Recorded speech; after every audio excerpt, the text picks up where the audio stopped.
गिरिजापुर नाम के एक गांव में नागेश नाम का एक किसान रहता था।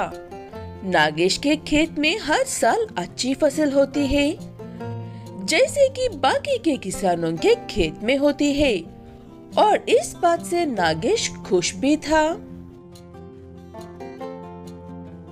इस बात तुमने कुछ ज्यादा ही जल्दी से अपनी फसल काट दी है नागेश।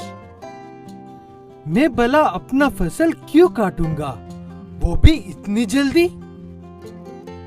मैंने आज देखा तुम्हारे खेत में फसल ही नहीं थी, सोचा तुमने ही किया होगा, इसीलिए पूछ रहा था। अच्छा, चलता हूँ मैं अब। ऐसे कहते हुए वो व्यक्ति वहाँ से चला जाता है। नागेश को समझ में नहीं आता है कि वो व्यक्ति सच कह रहा था या मजाक कर रहा था। इसलिए नागेश एक बार अपने खेत के पास जाकर देखता है। वहाँ पर सच में फसल नहीं थी। वो देखकर नागेश, ये क्या हो गया? मेरा सारी फसल कहाँ पर गई? मेरी सारी मेहनत कहाँ चली गई? मुझे कुछ भी समझ में नहीं आ रहा है। नागेश को कुछ भी समझ में नहीं आता है। वो बहुत देर तक अपने खेत के पास बैठ कर घर लौट जाता है। क्या बात है जी, आप इतने परेशान क्यों हो? सब ठीक तो है ना?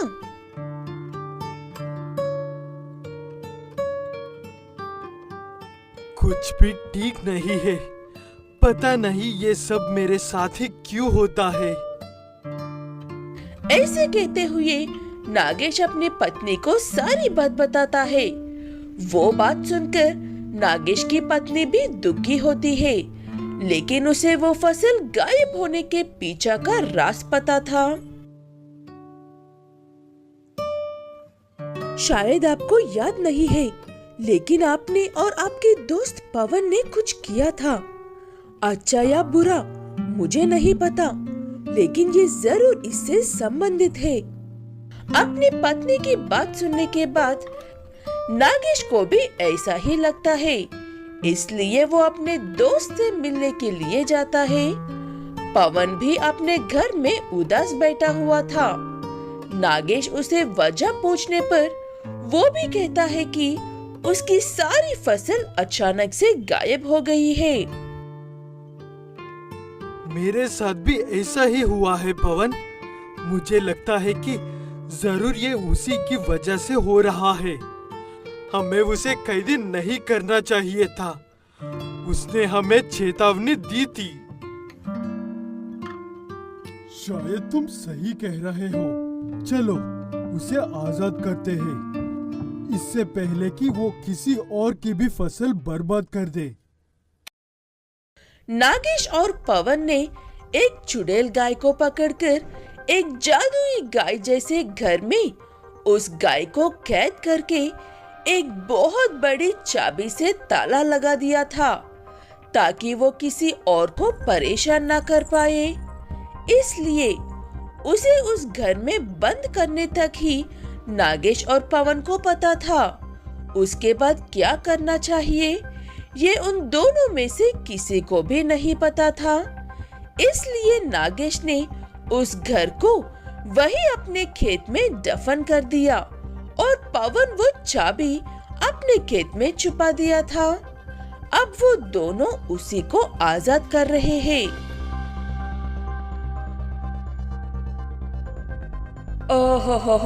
कितना सुकून मिल रहा है इतने दिनों बाद ताजी हवा को महसूस करके। लेकिन वो दो राक्षस कहाँ पर है जिन्होंने मेरे ये हाल किया था? तुम दोनों ही तो हो वो राक्षस। पवन, भाग! हमने इसे आजाद करके बहुत बड़ी गलती कर दी है। ऐसे कहते हुए पवन और नागेश भागने लगते हैं। वो भूतनी उनका पीछा करता हुआ गांव में आती है और सब तोड़ फोड़ करने लगते हैं। वो देखकर गांव वाले,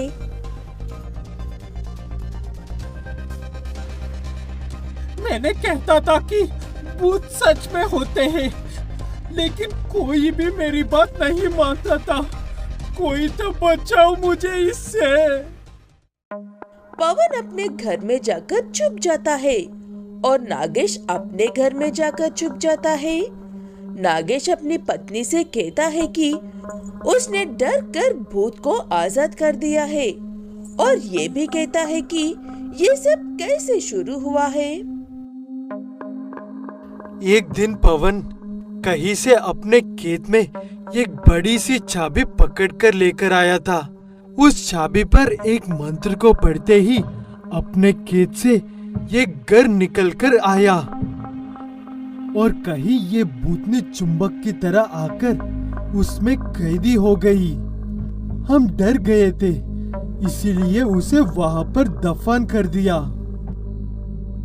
ऐसी बात है तो उस चाबी को इस बार किसी समंदर के पास ले जाकर मंत्र पढ़ो, तब वो वहाँ पर कैद हो जाएगी और किसी को भी परेशान नहीं कर पाएगी।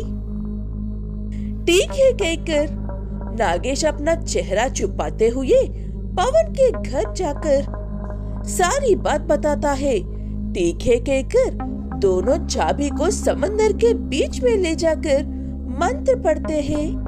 वो बड़ा सा घर समंदर में आता है।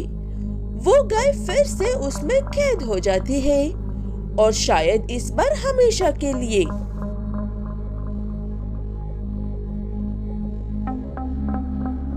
नहीं मूर्खो, ये क्या कर दिया तुमने?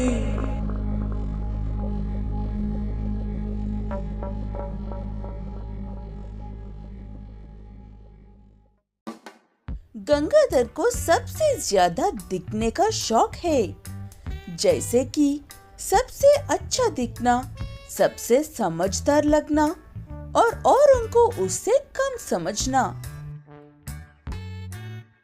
ये तुम क्या कर रहे हो पवन? अपने ही बेटे से गाय बकरी चरवा रहे हो? कैसे बाप हो तुम? मुझसे कुछ सीखो। अच्छा, ऐसा क्या गंगाधर? तुम्हारा बेटा क्या कर रहा है वैसे? मैं जब भी देखता हूँ वो गलियों में बेकार घूमता और नजर आता है। तुम गवर क्या पता होगा, इसीलिए ऐसी बातें करते हो।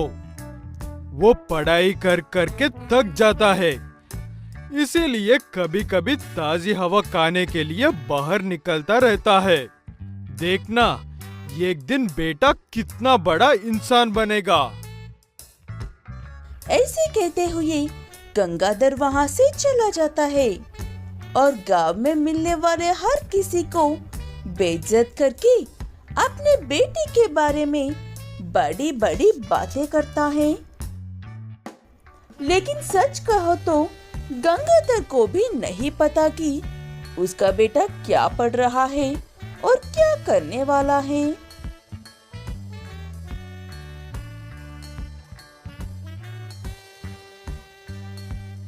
शक्ति बेटा, क्या तुम्हारी पढ़ाई खत्म हो गई है?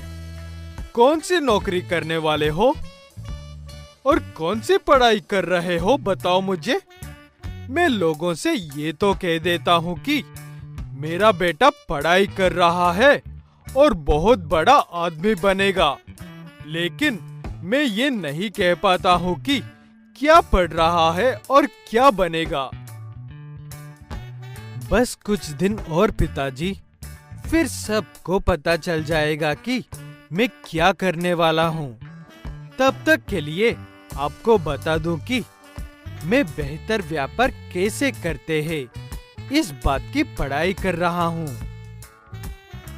गंगाधर इतनी बात से भी खुश हो जाता है और एक दिन ऐसे ही गंगाधर अपने बेटे के बारे में गांव में बड़ी बड़ी बातें कर रहा था।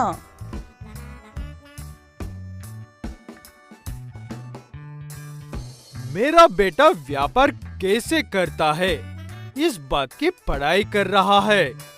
देखना एक दिन वो बहुत बड़ा व्यापारी बनेगा।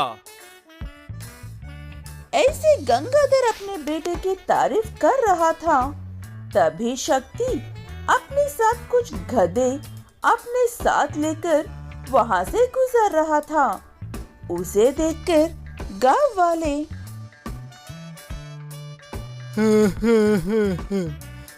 वो देखो, गांव के सबसे बड़ा व्यापारी और हर वक्त पढ़ाई करने वाला ज्ञानी क्या कर रहा है।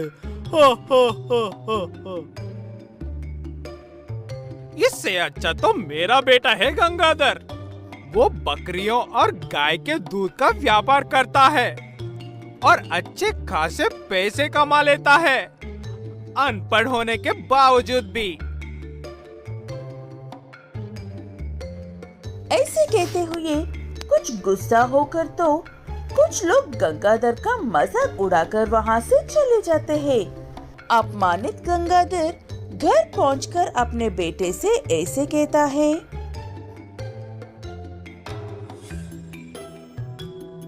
ये क्या कर रहे हो तुम आज? क्या यही सब करने के लिए इतनी पढ़ाई कर रहे थे? लोग गांव में तरह तरह की बातें कर रहे हैं। मैं किसी को मुंह दिखाने लायक नहीं रहा अब। आप इतना गुस्सा क्यों हो रहे हो पिताजी? गुस्सा सेहत के लिए बिल्कुल भी अच्छा नहीं है। भले ही मैं आज गधे चराता, लेकिन ये सिर्फ कुछ दिनों के लिए है। उसके बाद मैं ऐसे 50 लोगों को इस काम पर रख सकता हूँ। ऐसे कहते हुए शक्ति कहता है कि गधे का दूध बहुत महंगा बिकता है। वो इसलिए क्योंकि उस दूध के ढेर सारे फायदे हैं। लेकिन गंगाधर को अपने बेटे की कोई भी बात समझ में नहीं आती है, इसलिए वो अपने बेटे के प्रति बर्ताव बदल देते हैं। लेकिन शक्ति को किसी भी बात से कोई फर्क नहीं पड़ता है और वो अपना काम अच्छे से करता है।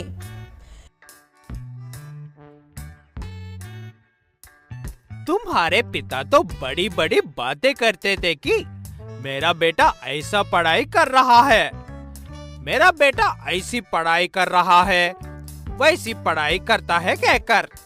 क्या तुम यही पढ़ाई करते थे गधे चरने की?